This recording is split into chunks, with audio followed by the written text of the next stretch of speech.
Busquen el bien y no el mal, para que vivan, y el Señor estará con ustedes. Honor y gloria a ti, Señor Jesús. Honor y gloria a ti, Señor Jesús. Honor y gloria a ti, Señor Jesús. El Señor esté con ustedes y con tu espíritu. Lectura del Santo Evangelio según San Juan. Gloria a ti, Señor. En aquel tiempo Jesús salió de Samaria y se fue a Galilea.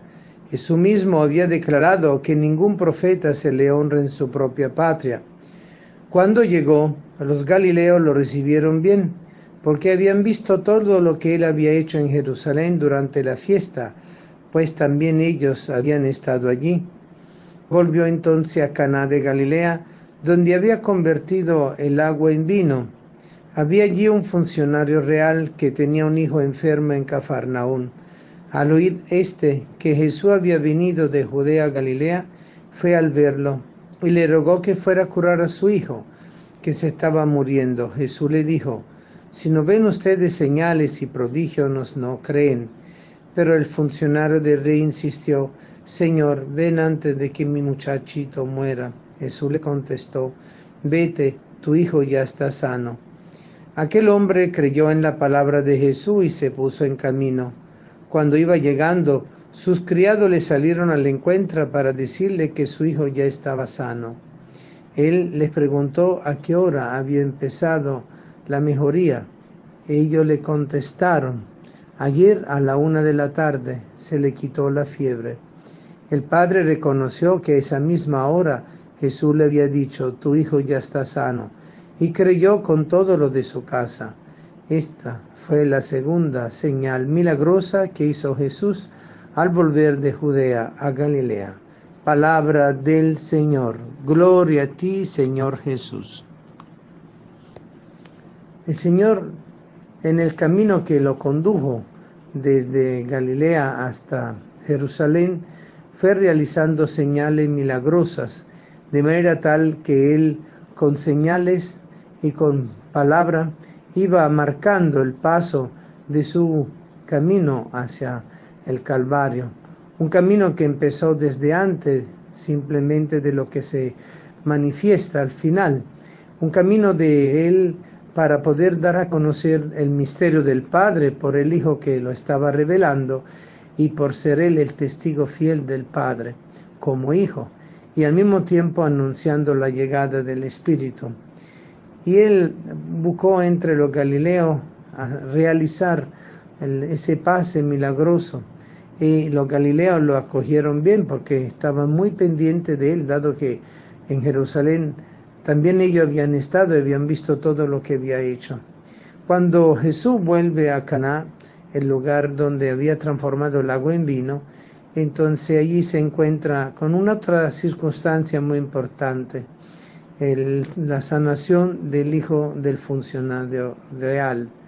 Un encuentro especial donde Jesús no es que le hace caso al hombre solo porque está al trabajo del rey, sino porque es un hombre que está sufriendo por la salud de su hijo y está pidiendo con fe que lo sane.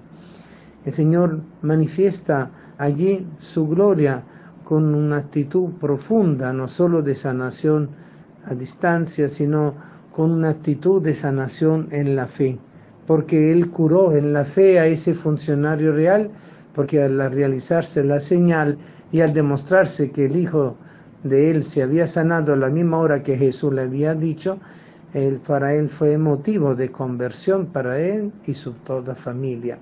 Jesús ha venido a recrear todo, a hacer todo de nuevo, a renovar los corazones, a ser hombres y mujeres nuevas a la luz del Evangelio, a la luz de este anuncio de la llegada del reino entre nosotros, a la luz de un amor infinito que se ha hecho carne y que se apiada de nuestros pecados y se apiada de nuestras necesidades corporales y espirituales. Y por eso Jesús después de haber vencido el demonio en el desierto, viene a demostrarle a todos sus discípulos y al pueblo judío que Él es el Rey de Dios, que Él es el príncipe, que Él es el Mesías, pero no lo hace de una manera publicitaria directa, sino que lo va haciendo y realizando a través de señales, de manera tal que el pueblo pudiera reconocer la presencia de Dios en lo que Él iba haciendo, diciendo y realizando. Es así como nosotros comprendemos que Jesús vino a realizar su misión para vencer al mal en el pecado, vencer al mal en el sufrimiento, en el dolor, vencer al mal en la lucha frontal con el demonio, desenmascarándolo personalmente en el desierto y después liberándonos a nosotros de todas nuestras penas, de nuestros dolores, de nuestras opresiones.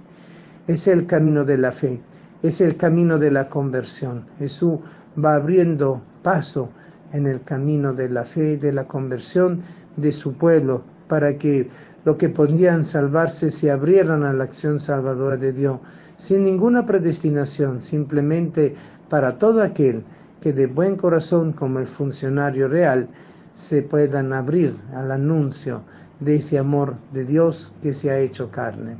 Y por eso Jesús pasó su vida entre nosotros, no solo predicando, sino dando demostración de ese amor, realizando esos signos de curación, de sanación, de liberación, promoviendo la conversión de los corazones. Queridos hermanos, todavía Jesús va caminando entre nosotros, todavía Jesús va realizando señales entre nosotros. Jesús camina con sus discípulos y misioneros, Jesús camina con todo lo que actúan en nombre de Él y van realizando obras de misericordia y de caridad, porque el gran milagro, las grandes señales que Jesús nos ha dejado en nosotros son la presencia eucarística de Él, la presencia del orden sacerdotal fundamentado en Él, la presencia de un pueblo profeta y la presencia de un pueblo que participa de la regalidad de Dios. Si sanó al funcionario del rey es porque Él es el verdadero rey. Es el punto sustancial de esta señal tan grande que Jesús realizó allí en Caná. Nosotros podemos comprender entonces que la lucha del camino espiritual, la lucha de nuestro estar en Dios es cotidiana, es un caminar, así como Jesús caminó desde Galilea a Jerusalén. Todos tenemos nuestra subida, nuestra bajada, todos tenemos la necesidad de ir descubriendo paso a paso qué es lo que el Señor nos va diciendo en nuestra cotidianidad. Todos podemos comprender las señales milagrosas de este signo del amor y de la misericordia que se realiza en nosotros y entre nosotros, y a partir de nosotros de las señales de las obras de misericordia, que es la plenitud de lo que nosotros podemos vivir, realizar, pensar, a decidir y hacer. Y entonces es allí donde Jesús ha venido a establecer su reino, un reino de amor, un reino de comunión y de participación, un reino que está a la expectativa de la segunda llegada de Cristo para poder nosotros vivir y seguir victoriosos en la verdadera fe que movió al pueblo de Israel y que lo fue llevando a través de la peregrinación en el desierto y después a lo largo de su historia hasta llegar a Jesús y así engendrar el nuevo Jerusalén, el nuevo Israel, el nuevo pueblo de Dios que somos nosotros, los cristianos, marcados con la señal de la cruz. Todos estamos llamados entonces a vivir de este milagro continuo, cotidiano, de su hermosa y maravillosa presencia entre nosotros. La iglesia entonces es motivo de congregación. La iglesia es la realización plena de ese cuerpo de Cristo, pero no para quedar ensimismada, sino para transformar el mundo, renovar el mundo, porque la acción de Cristo no quede entre nosotros y dentro de nosotros, sino que prorrumpa e invada toda la realidad histórica, cultural, social de nuestro ambiente. Es así que se va realizando el camino de Dios y del pueblo de Dios entre la primera venida de Cristo y la segunda venida de Cristo. La Cuaresma es tiempo de camino, es tiempo de salvación, es tiempo de conversión. Creamos en el Señor y vivamos ese milagro diario de la caridad y del amor fraterno, de la solidaridad y del perdón. Y así haremos un mundo de justicia y de paz que Dios quiere que realicemos. Amén.